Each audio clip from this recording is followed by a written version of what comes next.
As of last night, it was announced that not just for Los Angeles, but also across California, we are now officially on lockdown. Here at the Damage Report, we had effectively been on lockdown, sort of as a test run for our own personal safety, but now it is effectively mandated. There's effectively like a shelter in order place, except for essential businesses, travel to get groceries, pharmaceuticals, things like that. Most people are supposed to stay home. That is going to last for a number of weeks, and of course, it could be extended beyond that. We wanted to go to another expert on living in California. So, Brett Ehrlich, you're here. You've lived in California for a long time. What do you My think about entire this? life. Yeah, it's What do I official. what do I think about living on lockdown in California? Well, how are you responding? Like we've seen it happen in some other states, and we sort of expected that it would happen here, but now it is official. For at least, a good month, you're going to be spending basically all of your time at home with your wife. God help her.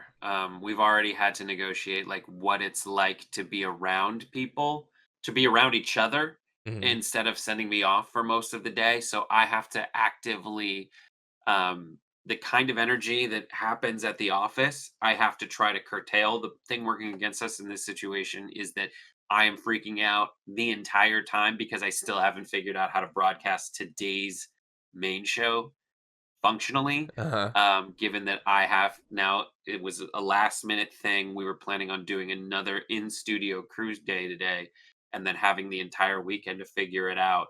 Last night, Mike Shekels and Johnny Greenwald, or Mike Shekels, my wife and I were actually like Skyping a fake version of the show.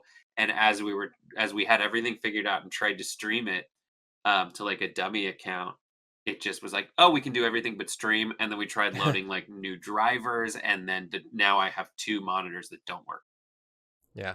Ugh. So it might be Um, this my wife's computer we end up streaming on. we're gonna figure that. I mean, look, I think I could maybe help a little bit in that, but we're gonna figure that out. What do you think about, like, conceivably the supply chain will continue. You'll have access to things. So It's a huge change. Like we've never experienced anything like this. I think they will still keep people on the road driving things up and down. I think there have been very nice things that people have done to themselves on like a small business scale, keep hope alive and keep things going. I know that like my local restaurant has changed from a restaurant into a general store. So they are actually essentially like they put all the chairs on top of the tables and you can walk in, and they have taken the hand soap that they get still delivered and they've put it into little containers, and it's like $4.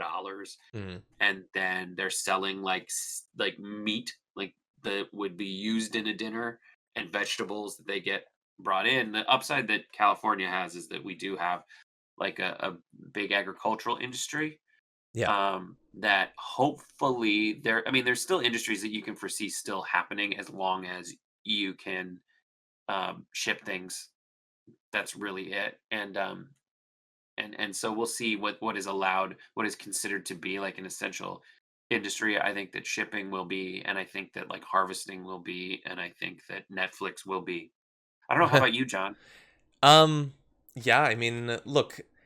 I guess I'm a bit of a homebody anyway, so that makes it a little bit easier. But look, it's different not going into work. A lot like the majority of people probably can't work from home, but even a lot who can work from home, it's not necessarily the same thing. It's a different routine.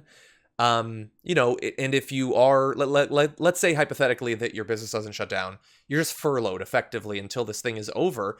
Like for a lot of people, you draw a lot of who you are from your job, or your career.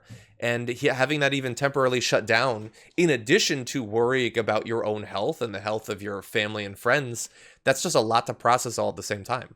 Yeah, I was talking to Jesus Godoy as we were, OG TYT, as we were packing everything up on Wednesday.